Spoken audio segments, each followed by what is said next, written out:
உனக்கு 15, அக்காவுக்கு 25.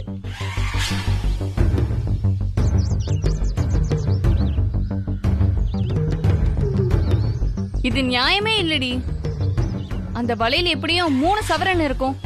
நம்ம ஆள்கிட்ட வித்தா 1 லட்சம் தேரும். உனக்கு மட்டும் 60, எங்க 2 பேருக்கும் சேர்த்து 40. அதுலயும் ஏன் ஷேர் ரொம்ப கம்மிடி. இது என்ன கணக்குன்னு எனக்கு புரியவே இல்ல. நீ இந்த கேள்வியை கேட்பன்னு எனக்கு நல்லா தெரியும். சிம்பிளா உனக்கு புரிய வைக்கிறேன். யாருக்கு ரிஸ்க்கும் வேலையும் அதிகமோ அவங்க தான் அதிக ஷேரை எடுத்துக்க முடியும். அந்த பாயிண்ட் நீ ஒத்துக்கிறியா? சும்மா சண்டை போட்டு கடைக்காரனை டைவர்ட் பண்றதோட உன் வேலை முடிஞ்சது. அதுல உனக்கு எந்த ரிஸ்க்கும் இல்ல. ஆனா அக்கா கடையில ஒரு ஆளை சரி கட்டி சிசிடிவி ஆஃப் பண்ணணும், வலையிலயும் போட்டோ எடுக்கணும். அந்த ஆளு திடீர்னு ரிவர்ஸ் ஆயிட்டா அக்கா மாட்டிப்பாங்க. சோ அக்காவோட வேலையில ஒரு சின்ன ரிஸ்க் இருக்கு. அதை விட பெரிய ரிஸ்க் எனக்கு தான். டூப்ளிகேட் வலையில நான் தான் ரெடி பண்ணணும். சேல்ஸ்மேன் ஏமாற நேரமா பார்த்து ஒரிஜினலை எடுத்துட்டு டூப்ளிகேட்ட மாத்தி வைக்கணும். டைமிங் கொஞ்சம் மிஸ் ஆனாலும் நான் தான் மாட்டிப்பேன். சேல்ஸ்மேனை டைவர்ட் பண்றதுக்கு நீயும் சப்போர்ட் பண்ண. அக்காவும் சீன்லயே வரமாட்டாங்க. நம்ம கூட்டணியா வேலை செஞ்சாலும் ஒரு பிரச்சனைன்னு வந்தா நான் மட்டும்தான் சிங்கிளா சிக்குவேன். இதெல்லாத்தையும் விட திருட்டு நகையை வித்து காசாக்குறதும் ஏன் வேலைதான். டோட்டல் பிளானும் என்னோட தலைமையில நடக்கிறதோட உங்களை விட எல்லா இடத்துலயும் நான் தான் பெரிய ரிஸ்க் எடுக்கிறேன். அதனாலதான் எனக்கு 60%, மீதி 40% உங்க 2 பேருக்கும். இனிமே நாம பண்ண போற எல்லா பிசினஸ்லயும் இப்படிதான் ஷேர் கொடுப்பேன். இஷ்டம் இருந்தா என் கூட சேர்ந்து இதே மாதிரி வேலை செய்யுங்க. ஒத்து வரலன்னா விட்டுருங்க. நான் வேற யாரையாவது பாத்துக்கிறேன். ஏன்னா எடுபடி வேலைய யார் வேணா செய்யலாம். திவ்யாவும் பவித்ராவும் தான் வேணும்னு எனக்கு எந்த அவசியமும் இல்லை.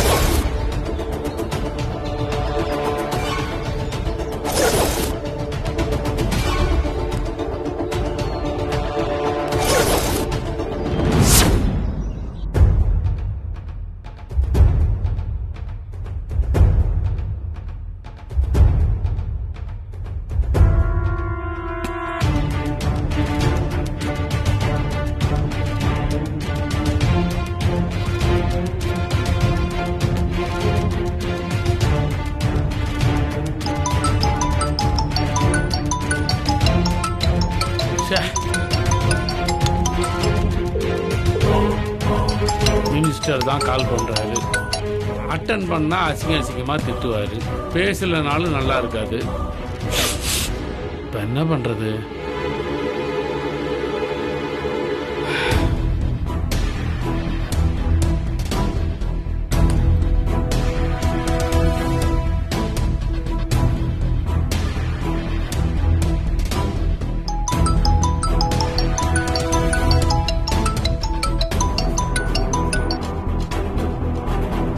ஹலோ, பணம் வாங்குற வரைக்கும் ஒரே ரிங்ல அட்டன் பண்ண. ஆனா இப்ப ஃபுல் ரிங் போனாலும் போனை எடுக்க மாட்டேங்கிற. என் போனை அவாய்ட் பண்ற அளவுக்கு உனக்கு திமிராய் போச்சு இல்ல? சார், நான் ஒரு கவர்மெண்ட் ஸ்டாஃப். கொஞ்சம் மரியாதையா பேசுங்க. ஏய், நம்பிக்கை துரோகிக்கு என்னடா மரியாதை வேண்டி கிடக்கு? என் புள்ள பேரு வெளியே வரக்கூடாதுன்னு தானே உனக்கு நான் 1 கோடி ரூபாய் கொடுத்தேன். ஆனா நீ நான் தூக்கி போட்ட 1 கோடி ரூபாயை பொறுக்கிக்கிட்டு என் பையனையும் அரெஸ்ட் பண்ணி உள்ள வச்சிட்டல்ல. என் எதிரிய கூட நான் மன்னிச்சிருவேன். ஆனா என்கிட்டயே டபுள் கேம் ஆன துரோகிய நான் மன்னிக்கவே மாட்டேன். இங்க பாருங்க, நான் உங்களுக்கு துரோகம் பண்ணல. வாங்கின காசுக்கு விசுவாசமா தான் நடந்துகிட்டேன். ஆனா என்னையும் மீறி தப்பு நடந்துருச்சு. என் டீம்ல இருந்தவங்களே என் காலை வாரி விட்டாங்க. இத சொல்றதுக்கு உனக்கு வெக்கமா இல்ல? உன் டீமை கூட உன்னால கண்ட்ரோல் பண்ண முடியலன்னா இந்த வேலைக்கே நீ லாய்க்கு இல்லடா. இப்பவே அந்த யூனிஃபார்மை கட்டி தூக்கி போட்டு உன் பொண்டாட்டிக்கு போய் புடவை துவச்சு போடுப்போ. மரியாதையா பேசு. நான் கை நீட்டி காசு வாங்கிட்டதுனால நீ எதை வேணா பேசலாம்னு நினைக்காத.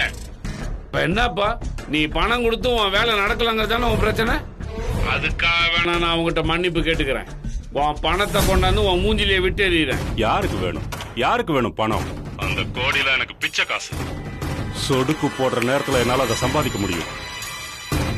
என் ஆளுங்க மூலமா உங்ககிட்ட கொடுத்த பணத்தை என்னால அடிச்சிட முடியும். பணம் போனது ஒரு பிரச்சனையே இல்ல. உன்னால என் மானம், மரியாதை, கௌரவம் எல்லாம் போச்சு. அதை எப்படி திருப்பி தருவ சொல்லு. நீ செஞ்ச துரோகத்தால நான் எவ்வளவு அவமானப்பட்டு நிக்கிறேன் தெரியுமா உனக்கு? போன் மேல போன் வந்துகிட்டே இருக்கு.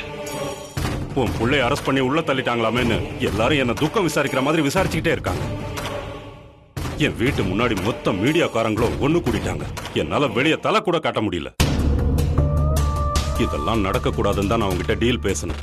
ஆனா நீ என்ன நம்ப வச்சு கழுத்தறுத்துட்ட. உன்னை நான் எந்த காலத்திலயும் மன்னிக்கவே மாட்டேன். சார், இந்த கோபம் நியாயமானதுதான். ஆனா நான் ஏய், எதுவும் பேசாத. என்னை ஏமாத்தி நீ பெரிய தப்பு பண்ணிட்ட. இதுக்கான தண்டனையை நீ கண்டிப்பா அனுபவிப்ப.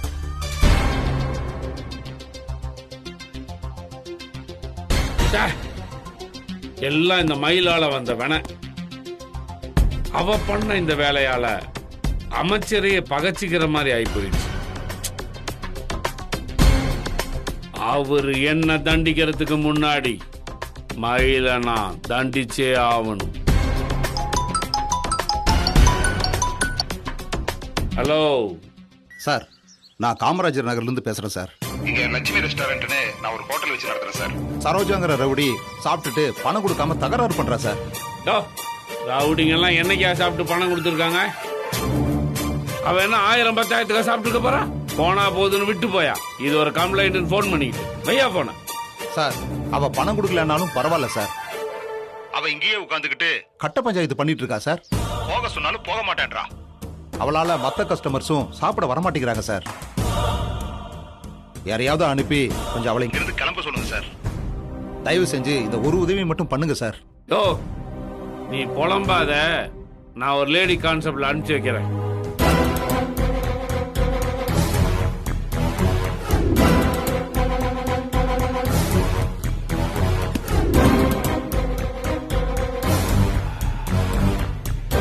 மயில பழி வாங்கறதுக்கு இதுதான் சரியான சந்தர்ப்பம்.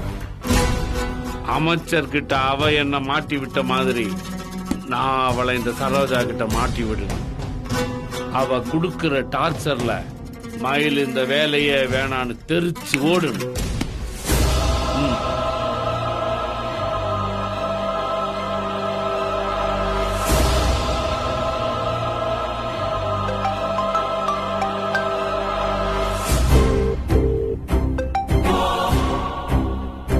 ஹலோ, சொல்லுங்க தலைவரே. என்ன திடீர்னு போன் பண்ணிருக்கீங்க? ஹலோ, நீ அடங்கவே மாட்டியா? ஹோட்டல்ல தின்னுட்டு எந்திரிச்சு போக வேண்டியது தானே? அங்க உட்காந்து ரகலை பண்ணிட்டு இருக்க. பிரச்சனை எல்லாம் ஒண்ணும் இல்ல தலைவரே. ஒரு லேண்ட் மேட்ரு. அதான் பஞ்சாயத்து பேசிட்டு இருக்கேன். அதுக்குள்ள உன்னாட்ட போட்டு கொடுத்துட்டாங்களா? தோ நான் இப்ப கிளம்பிடுவேன் தலைவரே. வேணாம், நீ அங்கேயே இரு. நான் ஒரு லேடி கான்ஸ்டபிள் அனுப்புறேன். உன்னால எவ்வளவு முடியுமோ அவ்வளவு தூரம் அவளை வச்சு செய்ய. டார்ச்சர் பண்ணி அலைய விடு. ஏண்டா இந்த வேலைக்கு வந்தேன்னு சொல்லி அவ துண்டா காணா துணிய காணான்னு ஓடணும். அவளை நீ பாடா படுத்திட்டு நீ எஸ்கேப் ஆயிடு. சொல்லிட்டீங்கல்ல தலைவரே. அவளை அனுப்பி வைங்க. சம்பவத்தை சிறப்பா செஞ்சிடுறேன். அனுப்பி வைக்கிறேன்.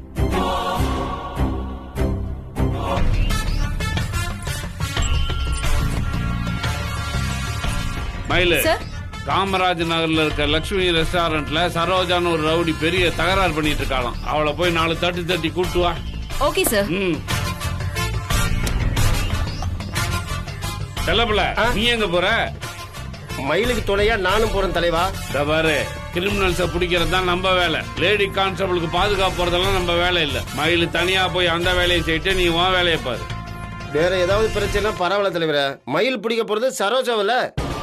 அவ எவ்வளவு பெரிய டேஞ்சரானு உங்களுக்கே தெரியும். இந்த வேலைக்கு மயில தனியா அனுப்புறது சரியில்லை தலைவர். பாரு, சரியா தப்பான்னு நீ எனக்கு சொல்லி தரக்கூடாது. உன் வேலை என்னவோ அதை மட்டும் பாரு. நீ ஏன் நிக்கிற? போ. Okay sir.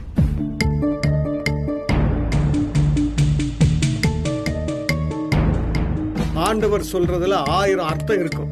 அடங்கு.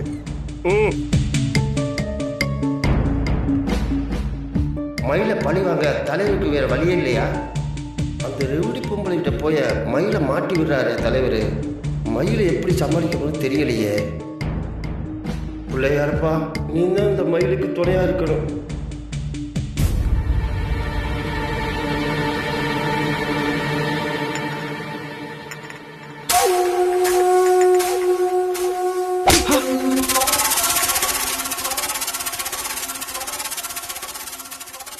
இவனை எங்க அடிச்ச?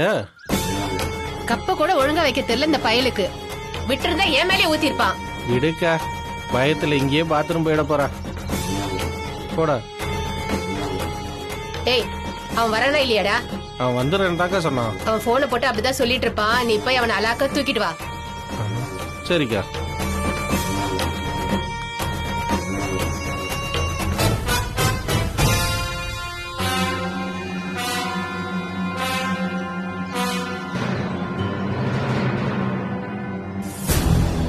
தூ. திருட்டு பசங்க சுடுதண்ணில பவுடரை கலக்கி சூப்புன்னு விக்கிறானுங்க. தூ.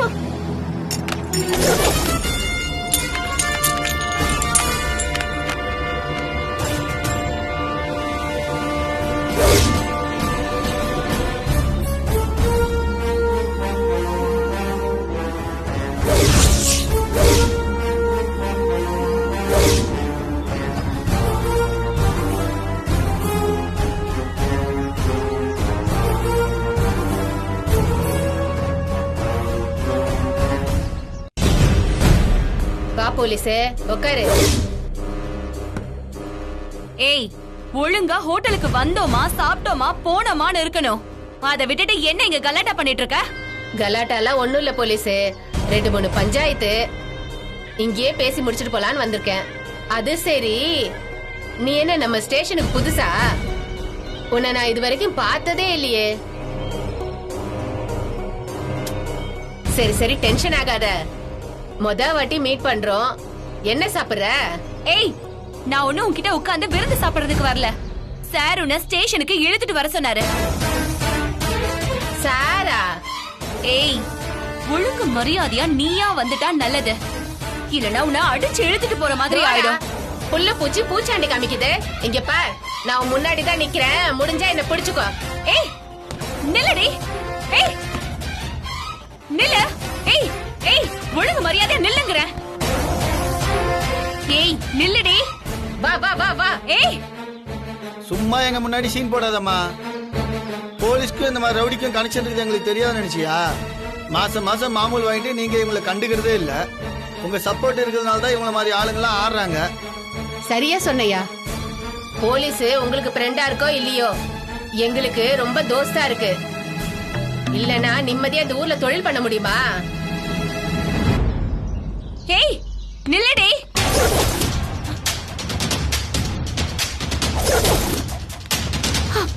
வா வா வா வா. ஏய், ஒழுங்கா நின்னுரு. ஏய், நான் எதுக்கு நிக்கணும் போலீஸ்? நில்லுடி. தொழில கிடைக்கிற பணத்துல பாதிய ஸ்டேஷனுக்கு கொடுக்கறல்ல, அதுல உனக்கும் ஷேர் இருக்குல்ல. என்கிட்டயே வாங்கி தின்னுபிட்டு என்னையே பிடிக்க வரியா? இது நல்லா இல்ல போலீஸ். ஏய், நீ நினைக்கிற மாதிரி போலீஸ் நான் இல்லடி. அடுத்தவங்களை அடிச்சு பொழப்பு நடத்துற உன்ன மாதிரி ரவுடிங்களை புடிக்கிறதுக்காக தான் நான் போலீஸ் வேலைக்கு சேர்ந்தனே தவிர உன்ன மாதிரி ரவுடிங்க கிட்ட கமிஷன் வாங்கி பொழப்பு நடத்துறதுக்கு இல்ல. ஏய் ஏய், வா வா வா. நில்லுடி.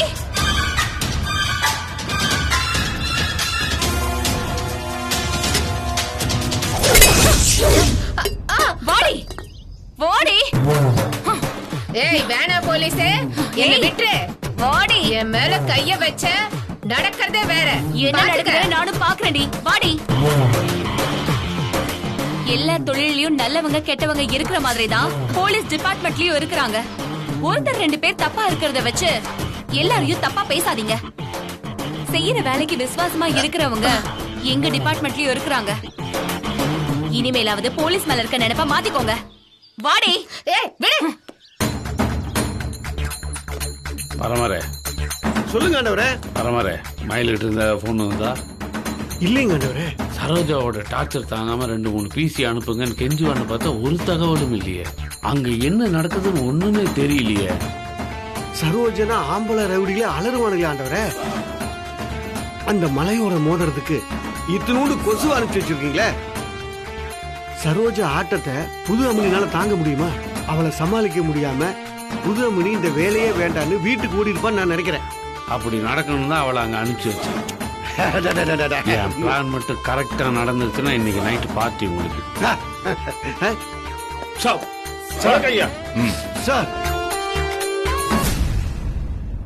சார் உள்ள போலாங்களே. இல்ல இருக்கட்டும். ஐயோ, இன்னைக்கு எஸ்பியோட ரவுண்ட்ஸ் இருக்கா? சொல்லவே இல்லையே. அப்புறம் வந்திருக்காரு. அது அவரை தான் கேட்கணும்.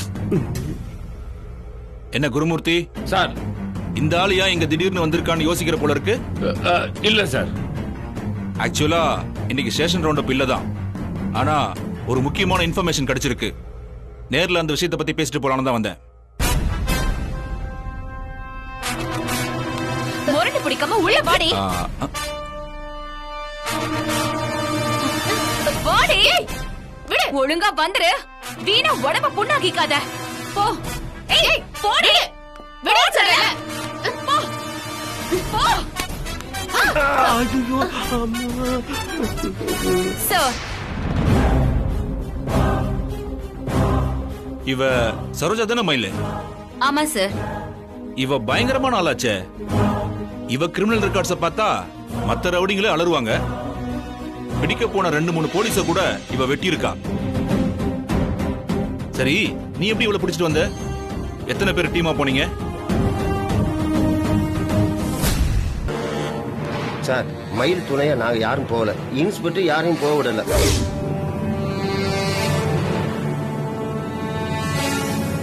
என்னையா இதெல்லாம்? சில சமயம் ரொம்ப ஸ்மார்ட்டா பிளான் பண்ணி ஆபரேஷனை முடிக்கிற, சில சமயம் இந்த மாதிரி சென்ஸே இல்லாம பண்ணிட்டு இருக்க. சரோஜா எவ்வளவு பெரிய ரவுடின்னு மயிலுக்கு தெரியாது, ஆனா உனக்கு தெரியும்ல. அப்புறம் எப்படி இவ்வளவு பிடிக்கிறதுக்கு மயில மட்டும் தனியா அனுப்பலாம்?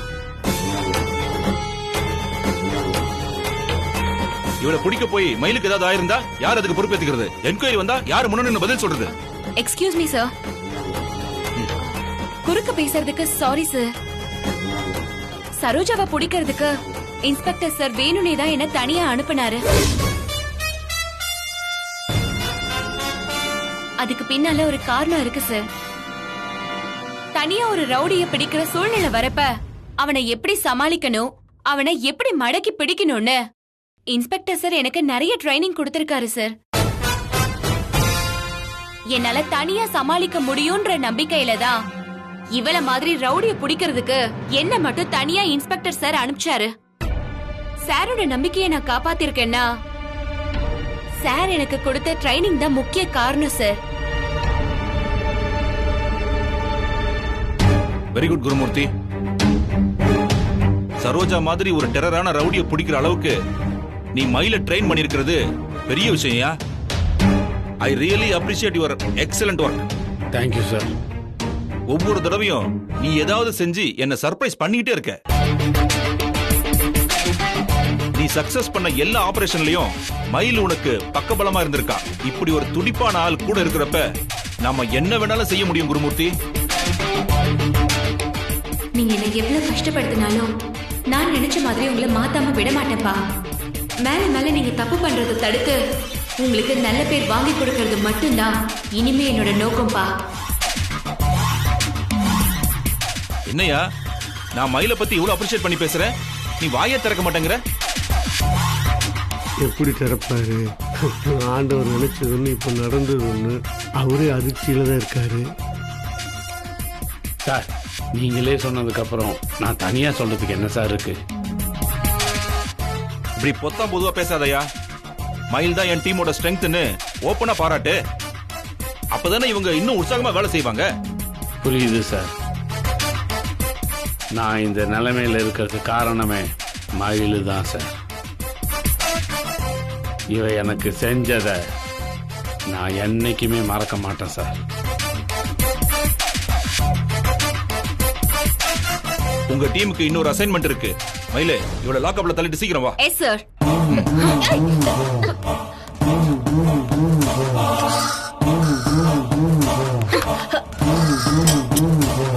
விஜயாங்கர் அக்யூஸ்ட பத்தி உனக்கு தெரியல குருமூர்த்தி? எஸ் சார், நல்லாவே தெரியும் சார். திருச்சியில் அவ கைவரிசையை காட்டிட்டு போயிட்டான்னு காலையில தான் அவளை பத்திர நியூஸ் எல்லாம் படிச்சுட்டு வந்தேன் சார். அங்கிருந்து தப்பிச்சு அவ இங்க வந்திருக்கான்னு நமக்கு தகவல் கிடைச்சிருக்கு. ஏற்கனவே அவ உன் ஏரியால இருக்கிற நகை கடையில திருடி இருக்கால? ஆமாங்க சார். ஒரு கடையில் அவ திருடும் போது சிசிடிவி கனெக்ஷன் இல்லாததுனால மாறு வேஷம் இல்லாம தான் திருடி இருக்கா. கடை ஓனர் சொன்ன அடையாளத்தை வச்சு ஒரு டிராயிங்கர் அவளோட உருவத்தை வரைஞ்சிருக்காரு. பரமர சார், அந்த படம் எங்க இருக்கு? பீரோல தான் சார் இருக்கு. எடுத்துட்டு வாங்க. பூமி பூமி பூமி பூமி பூமி